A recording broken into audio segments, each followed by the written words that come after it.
निर्मला मुंशी कहकर एक बूढ़ी औरत बहुत सक्रिय से रहने वाली औरत थी। उसको पति, बेटा, बहू और पोता और पोती भी थे।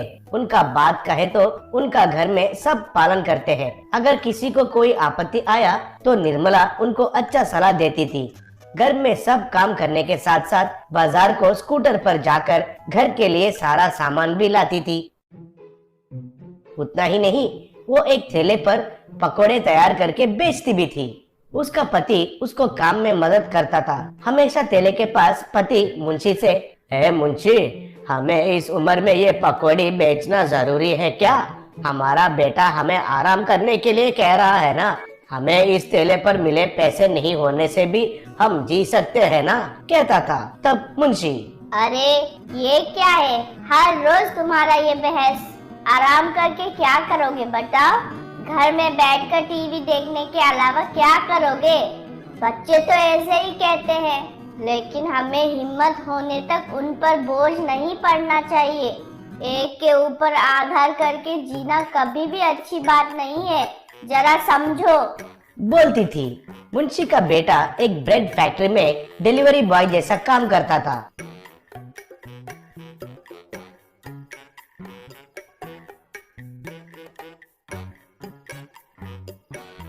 एक ऑटो में हर रोज ब्रेड पैकेट्स लगाकर दुकान में जाकर डिलीवरी करता था।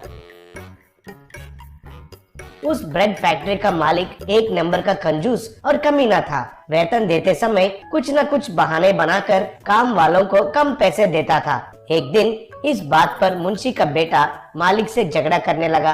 तब मालिक को गुस्सा आकर, "क्यों भाई, बड़ा पिस्ता जैसे बातें कर रहे हो? तुम्हें पसंद नहीं है तो काम छोड़कर चले जाओ।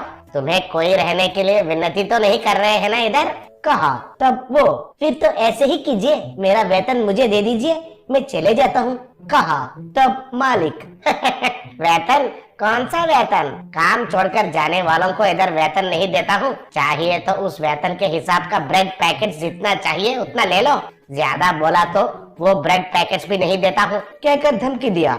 तब कुछ नहीं कर सका और उन ब्रेड पैकेट्स को लेकर घर वापस चला गया। उनको माँ को दिखाकर जो कुछ हुआ वो सब बताया। वो कमीना मेरा वेतन नहीं देकर उसके बदले ये ब्रेड पैकेट्स को मेरे मुंह पर मारा है। इनसे मुझे अब क्या करना है? सड़क पर लगाकर बेचना है क्या? भगवान, ये क्या है मेरा हालत?" कहकर रोने लगा। तब मुंशी, छी छी, छोटे बच्चे की तरह ऐसे क्यों रो रहे हो? पहले रोना बंद करो। हर मुश्किल को कुछ न कुछ परिष्कार तो मिलता है। शांति से उसके बारे में सोचना है। बोली।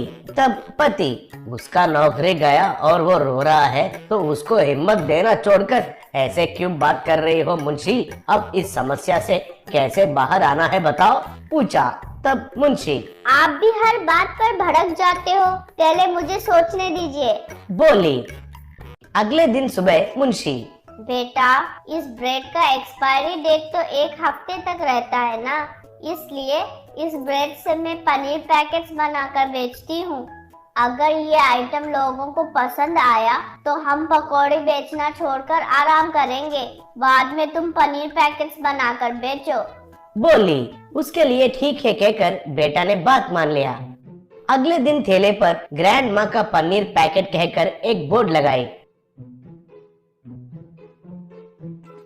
उधर ब्रेड के बीच में मसाला लगाकर तेल में अच्छे से तलाने लगी। आने वालों को पति और बेटा वो आइटम्स देने लगे।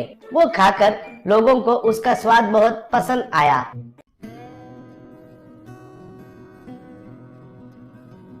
मुंशी का बेटा को वो मसाला कैसे बनाते हैं और ब्रेड के बीच में लगाकर कैसे तलाना है ये सब सिखाई। अब बेटा खुद उनको तैयार करके उनको बेचकर पैसे कमाने लगा।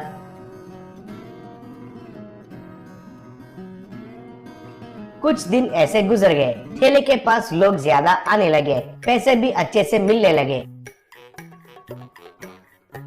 एक दिन ठेले पर मुंशी, "बेटा, अब से इस ठेले का काम तुम खुद देख लो।" "क्यों जी, आराम करना है कहकर कब से कह रहे हो ना।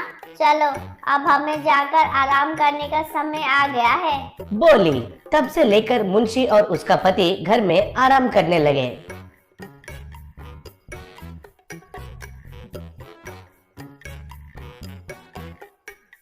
हाँ, पुराना सामान खरीदते हैं जी, पुराना सामान, पुराना पेपर खरीदते हैं जी, पुराना पेपर। कहकर चिल्लाते हुए एक आदमी ठेले को धकेलते हुए जा रहा था।